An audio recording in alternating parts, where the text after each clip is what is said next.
You ask Tiger to calculate. This deals with linear inequalities with one unknown. The final result is n equal or smaller than 8. Let's solve it step by step. Group all constants on the right side of the inequality. Add 5 to both sides.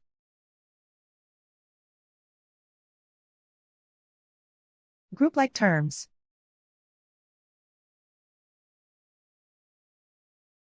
Simplify the arithmetic.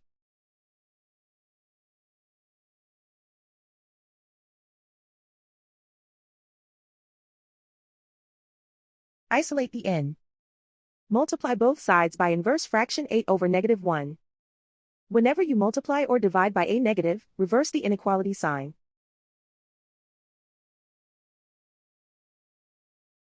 Group like terms.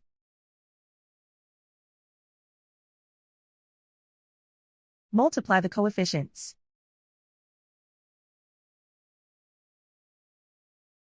Simplify the arithmetic.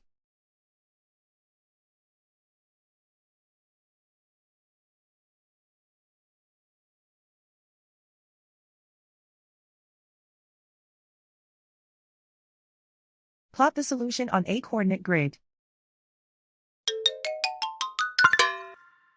And so the final result is n equal or smaller than 8.